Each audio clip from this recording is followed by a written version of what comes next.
వాళ్ళందరికీ స్వాగతం అండి. ఇప్పుడు నేను చెప్పబోయే కథ అమ్మమ్మ అమ్మమ్మ చెప్పిన కథల్లో ఒక కథ. ఎంతో మంచి మార్పు. అయితే మనము శ్రీరామనవమి జరుపుకుంటున్నాం కదా. మరి అందరికీ శ్రీరామనవమి శుభాకాంక్షలు అండి. అందరూ స్వామి కళ్యాణం చక్కగా చూడండి. అయితే మరి కథలోకి వెళ్దామా? అయితే ఆనంద్ అనే అబ్బాయి ఉన్నాడు. అతను ఎప్పుడు కూడా హైదరాబాద్లో ఉండేవాడు. వాడు ఏం చేశాడంటే వేసవి సెలవులకి గోదావరి తీరం దగ్గర ఉన్న రాజమండ్రి పక్కన ఉన్న తాతగారి గ్రామానికి వచ్చాడనమాట. అయితే ఆనంద్ హైదరాబాద్లో సెయింట్ మేరీ స్కూల్లో 6వ తరగతి అయిపోయింది. 7కి వచ్చాడు ఈ సంవత్సరం.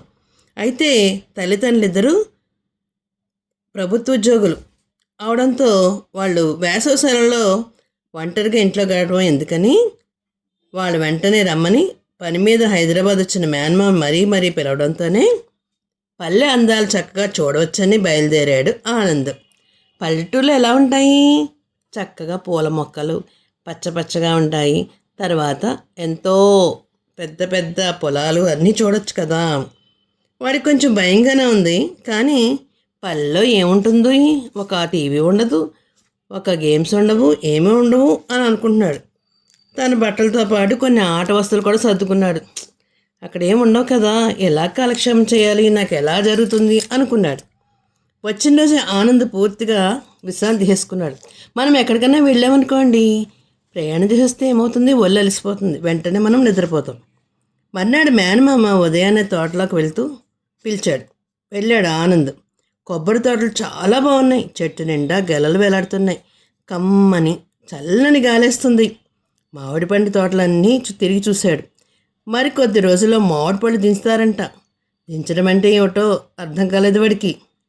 మామ చెప్పాడు, పళ్ళయ్య అన్నీ కూడా ఒక బుట్టలో పెట్టి జాగ్రత్తగా కింద పడకుండా చిక్కాల్లో వేసి కిందకి అందుకుంటారు. పళ్ళు కింద పడితే అవి ఏమవుతాయి? పగిలిపోయి పండవు, పాడైపోతాయి. ఆనంద్ మామిడి కొబ్బరి తోటల్లో సినిమాల్లో చూడమే తప్ప ఎప్పుడు కూడా విడిగా చూడలేదు ఆ పిల్లవాడు. చాలా తమాషాగా ఉంది వాడికి. ఓహో, మామిడి పచ్చికాయల్ని ముక్క పెడతారా, వాటిని పండుగని తయారు చేస్తారా అని అనుకున్నాడు అనమాట.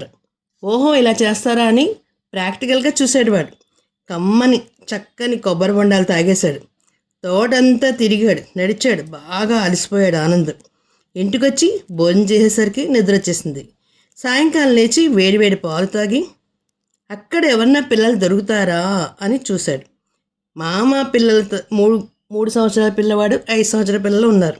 వాళ్ళు చాలా చిన్నపిల్లలు కదా. మరి వాళ్ళతో వీడియో వాడతాడు.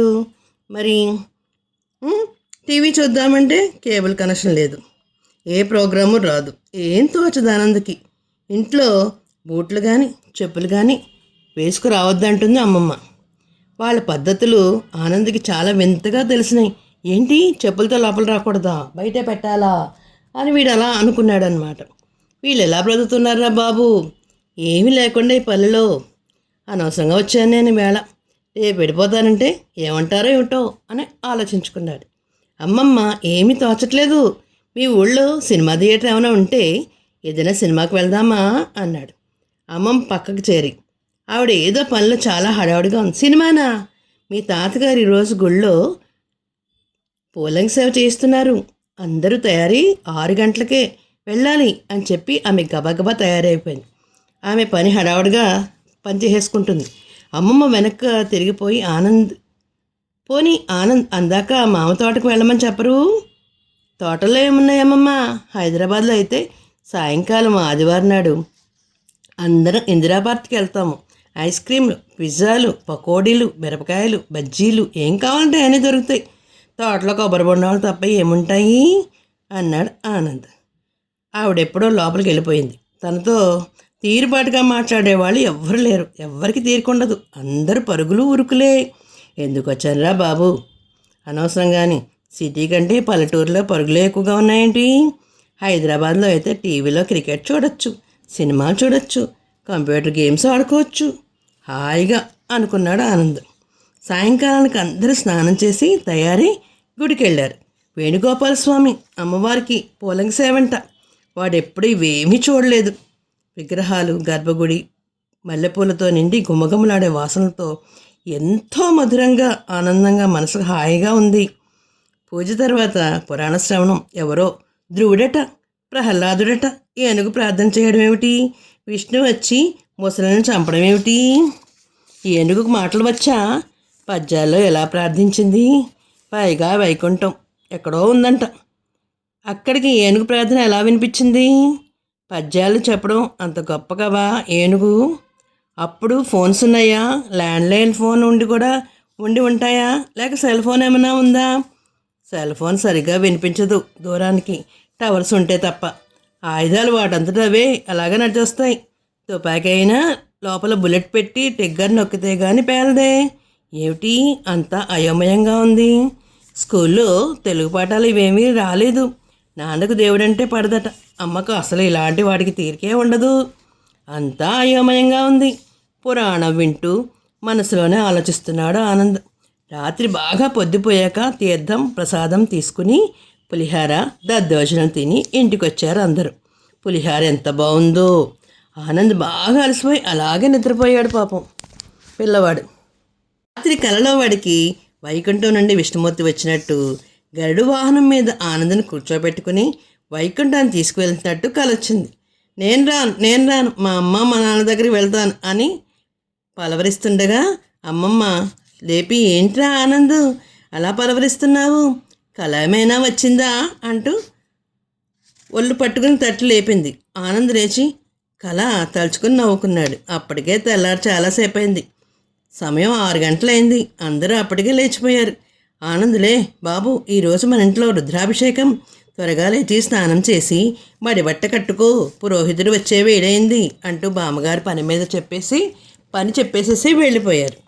హైదరాబాద్లో అయితే సెలవులు తానెప్పుడు పొద్దున్నే లేవడు, 10 అయితే కానీ మంచం మీద దిగేవాడు కాదు. తను ఎవరిని లేపడు కూడా. ఏమన్నారు ఇంట్లో, అమ్మ నాన్న 9 గంటలకి ఆఫీస్కి వెళ్ళిపోతారు. పని మనిషి పనిచేసి ఆ పాటికి వెళ్ళిపోతుంది. అమ్మ భోజనము టిఫిను పాలు అన్నీ డైనింగ్ టేబుల్ పెట్టి వెళ్ళిపోతుంది. ఆకలైతే తింటాడు. టీవీ చూస్తూ సాయంత్రం వాళ్ళిద్దరూ వచ్చేంత వరకు ఇంట్లో ఒంటరిగా ఉంటాడు తను. ఇక్కడ ఇంటి నిండా మనుషులే. అందరూ టైం ప్రకారం లేచి ఎవరి పనులు వాళ్ళు చేసుకుంటూ ఉంటారు. ఆనంద్ లేచి బ్రష్ చేసుకుని స్నానం చేసి అమ్మమ్మ ఇచ్చిన మడిబట్టలు కట్టుకుని పాలు త్రాగి పూజ గదిలోకి వచ్చేసాడు. అప్పటికే మామయ్య కొడుకులు 5 ఏళ్ల వాసు, 3 ఏళ్ల వేణు మడిబట్టలతో రెడీగా కూర్చున్నారు. రుద్రాభిషేకం జరుగుతున్నంతసేపు పిల్లలతో సహా అందరూ కూడా శివలింగం చుట్టూ కూర్చుని అభిషేకం చేస్తూ బిల్వదళాలతో పూలతో పూజ చేస్తూనే ఉన్నారు. 12 గంటలకు పూజ అంతా పూర్తయింది. ఆనంద్కి ఆకలేస్తుంది. అమ్మమ్మ ఎప్పుడు లేచి పెడుతుందో, పంచభక్ష పరవాణాలు ఎప్పుడు నివేదన చేస్తుందో అంటూ అలా కూర్చున్నాడు పాపం, ఎప్పుడు తిందామా అని. వడలు, పాయసం, లడ్డూలు, కూరలు గుమగుమలాడే కమ్మని సువాసనలతో పాపం అమ్మకు అన్నం కూర చేయడానికే టైం ఉండదు. ఇవి లంచ్ బాక్స్లో సర్ది 7 గంటలకల్లా బయలుదేరుతుంది ఆఫీస్కి. అందుకే అందరూ ఆదివారంలో లంచ్ స్నాక్స్ బయట తింటుంటారు. అమ్మకు పని తగ్గించాలని, అబ్బా అమ్మమ్మ చేతి వంట ఎంత రుచిగా ఉన్నాయో అనేక ఆలోచనలతో భోజనానికి కూర్చున్నాడు ఆనంద్. అందరూ పీట మీద వరుసగా కూర్చున్నారు. అరిటాకుల్లో భోజనం వడ్డించారు. అరిటాకులో ఎలా కలుపుకోవాలో ఆనంద్కి రాలేదు. అందరి విస్తరాల వైపు చూస్తున్నాడు. ప్లేట్ల వల్ల ఆకును ముందుకు వెనక్కి జరపడం ఎలాగా అని ఆలోచిస్తున్నాడు. మావయ్య కొడుకు 5 ఏళ్ల వాసు పీట ముందుకు జరుపుకొని విస్తర అందేంత దూరంలో వ్యాసం వేసుకుని కూర్చున్నాడు. అన్నము పదార్థాలు ఎలా కలుపుకోవాలో చూపించాడు. వాసుకు చిన్నప్పటి నుండి అరిటాకులోనే భోజనం చేయడం వచ్చు. వాడి తమ్ముడు 3 ఏళ్ల వేణు కూడా అరిటాకులో చక్కగా కలుపుకొని తింటున్నాడు. కమ్మని నెయ్యి వాసన, కొసరు వడ్డించడం, దేని తర్వాత ఏదో చెప్పడం. ఆ వాతావరణం ఆనంద్కి కొత్తగా ఉన్నా చాలా హాయిగా ఉంది. ఏదో కొత్త లోకాల్లోకి వ్యవహరిస్తున్నట్టు. చిన్నప్పుడు 3 ఏళ్ల వయసులో ఆనంద్ అమ్మమ్మ ఇంటికి వచ్చాడు. ఈ మావయ్య పెళ్లి కాబోలు ఏమీ వాడికి అంత బాగా గుర్తులేదు. తర్వాత వాళ్ళ అమ్మమ్మ ఇంటికి రాలేదు. మళ్ళీ ఇప్పుడే వచ్చాడు. ఆనంద్ నాన్నగారికి చెన్నై, ముంబై ట్రాన్స్ఫర్లు అయ్యి అటు ఇటు తిరగడం, అక్కడ స్కూల్లో చదువులు, కొత్త స్నేహితులు ఎలాగో గడిచిపోయింది. ఆనంద్ 5వ క్లాస్ వచ్చేసరికి హైదరాబాద్ వచ్చేసారు వాళ్ళ నాన్న. అప్పుడు ఆనంద్ అమ్మ కూడా ఉద్యోగంలో చేరడంతో రోజులు ఇంకా బాగా గబగబా గడిచిపోయాయి. పొద్దుట నిద్ర లేవగానే కార్లు, స్కూటర్లు, కుక్కర్లు, మిక్సీలు, ఫోన్ల శబ్దాలు. వాడి అపార్ట్మెంట్లో మరీని. ఇక్కడికి వచ్చాక ఆనంద్కి ప్రొద్దుటే వాడి అమ్మమ్మ దేవుని గదిలో వాయించే గంట, తాతగారు ఉదయ శంఖం, ఎద్దుల మెడలో మువ్వల చప్పుళ్ళు, పక్షుల అందమైన కమ్మని అరుపులు, ఇంకా ప్రొద్దున్న మధ్యాహ్నం కోడికోతలు, తాతయ్య పాడే మేలుకొల్పు పాటలు మగత నిద్రలో నీ వింటూ ఉంటే ఆహా వాడికి ఎంత బాగుంటున్నాయో ఆనంద్ ఆలోచనలో ఆనకట్లే లేవు. ఎంతో ఆనందపడిపోయాడు. ఆనంద్ కానీరా, వడలు తిను, తర్వాత పాయసం, చారు తినాలి, గడ్డ పెరుగు, నిమ్మకాయ, ఊరగాయ నంచుకో, కానీ ఆగిపోయావేం అంటూ అత్తయ్య పలకరించింది. గబగబా అందరితో పాటు భోజనం కానిచ్చేశాడు ఆనంద్. అమ్మమ్మ గారింట్లో పొద్దుటే టిఫిన్లు ఉండవు. ఆనంద్కి అలవాటని అమ్మ వాడికి ఒక్కడికే ఇడ్లీ చేస్తుంది. 4 రోజులు అయ్యాక తాను కూడా అందరితో పాటు చద్దన్నం తింటున్నాడు. ఆవకాయ, నిమ్మకాయ, ఊరగాయ, దబ్బకాయ ఊరగాయ, అన్నంలో పొడి నెయ్య, గడ్డ పెరుగుతోని చద్దన్నం ముద్దలు కలిపి అమ్మమ్మ అందరి చేతిలో పెడుతుంటే కబుర్లు చెప్పుకుంటూ ముద్ద తర్వాత ముద్ద తేలిగ్గా బొజ్జులోకి వెళ్తుంది. మొదట్లో ఉండనేమో అనిపించి బోర్ అనిపించిన ఆనంద్కి ఈ వాతావరణం ఎంతో హాయిగా ఉంది. సాయంకాలం కాగానే మల్లి పందిరి ఎక్కి పెద్ద బుట్టెడ పూలు కోయడము, అత్తయ్య, అమ్మమ్మ, సేజగాళ్ళు భార్యలు కలిసి పెద్ద పెద్ద పూలమాలను అందంగా కడుతూ ఉంటే ఇంటి ముందు వేప చెట్టు వేసిన ఉయ్యాలు ఊగుతూ కాంపౌండ్ వాళ్ళ బయటగా ఇళ్ళు, 2 ఎడ్ల బళ్ళు, మనుషులు వెడుతూ వస్తూ ఉంటే భలే ఉంది. హైదరాబాదులో పార్కులో ఉయ్యాలు ఊగిన ఆ ఉయ్యాలు ఊగుతుంటే ఎంత బాగుందో. పూలమాలలు కట్టడం పూర్తి కాగానే తాను వాసు వెళ్ళి కోవెలకి ఇచ్చి రావడం, పూజారి గారు పెట్టే ప్రసాదం తింటూ ఇంటికి వచ్చి దాగుడు మూతలు ఆడుకోవడం ఆనంద్కి చాలా సరదాగా అనిపించింది. ఎంతో హాయిగా ఉంది. ఆదివారం వచ్చింది. మధ్యాహ్నం 3 గంటలు కాగానే అత్తయ్య, అమ్మమ్మ కలిసి హాల్లో చేపలు పరుస్తుంటే అమ్మమ్మ ఎందుకు చేపలు పరుస్తుంది, మళ్ళీ ఏదైనా పూజ అని అడిగాడు ఆనంద్. లేదా ఆనంద్, ఈ రోజు నుండి 15 రోజుల పాటు ప్రతిరోజు ఒక పంతులు గారు వచ్చి పాఠాలు, శతక పద్యాలు, భాగవత పద్యాలు, నీతి కథలు చెప్తారు పిల్లలందరికీ. చాలామంది పిల్లలు వస్తారు అని చెప్పి అమ్మమ్మ పని మీద వెళ్ళిపోయింది. బిలబిలమంటూ 30 మంది దాకా పిల్లలు వచ్చారు. అమ్మాయిలు, అబ్బాయిలు, తన వయసు వాళ్ళే. వేరువేరుగా ఆడపిల్లల్ని ఒక పక్క, మగపిల్లలను ఒక పక్క కూర్చోబెట్టారు. మాస్టర్ రాగానే అందరూ లేచి చేతులు జోడించి వినయంగా నమస్కరించారు. ఆనంద్ దూరంగా నిల్చుని చూస్తున్న మాస్టారు, బాబు నువ్వు వచ్చి ఇలా కూర్చో అని పిలిచారు. ఆనంద్ వెళ్ళి మగపిల్లల చాప మీద కూర్చున్నాడు. మాస్టర్ చాలా మంచి మంచి విషయాలు వివరంగా చెప్పారు. పద్యాలు, శ్లోకాలు, వాటి అర్థాలు వివరించారు. రాగయుక్తంగా కమ్మని కంఠంతో అందరూ పద్యాలు పాడుతుంటే ఆనంద్కి ఉద్దేశించి అబ్బా ఎంత బాగా చెప్తున్నారు వీళ్ళందరూ కూడా అనిపించింది. బాగా అర్థమైంది ఆనంద్కి. తనకు తెలియని విషయాలు ఎన్నో తెలియడం వల్ల వాడికి ఎంతో సంతోషంగా ఉంది. 15 రోజులు ఇట్టే గడిచిపోయాయి. ఆనంద్ ఇంట్లో దేవుని ఫోటోలు ఉండవు. ప్రార్థన, సుప్రభాతాలు, పూజలు లేవు. ఇక్కడికి వచ్చి ఈ ప్రార్థనలు, పూజలు, వ్రతాలు, అభిషేకాలు, ఆలయాలు తిరుగుతూ ఉంటే అంతా ఆశ్చర్యంగా, ఆనందంగాను, హాయిగాను ఉంది. ఆ పసి మనసుకి ఎంతో వింత లోకాల్లో తేలిపోతున్నట్టు అనిపించింది. అమ్మమ్మ నిద్రలేవగానే చదివే శ్లోకాలు, భూదేవి ప్రార్థన, సూర్యుని ప్రార్థన, స్నానం చేసేటప్పుడు తాతగారు చేసే ప్రార్థన, వాటి అర్థాలు తెలిసాక ఎంతో సంతోషంగా ఉంది ఆనంద్కి. కృతజ్ఞతగా భగవంతునికి ఎప్పటికప్పుడు రోజంతా తాము హైదరాబాద్లో థ్యాంక్స్ చెప్పుకున్నట్టుగా పద్యాలు, శ్లోకాల రూపంలో చెప్పడం అన్నమాట. ఆ మాస్టర్ ఎంత బాగా చెప్పారు. ఆ 15 రోజుల్లోని కొన్ని ప్రార్థనలు, పద్యాలు కంటతో వచ్చేసాయి మన ఆనంద్కి. ఆ పిల్లలతో స్నేహం కుదిరింది.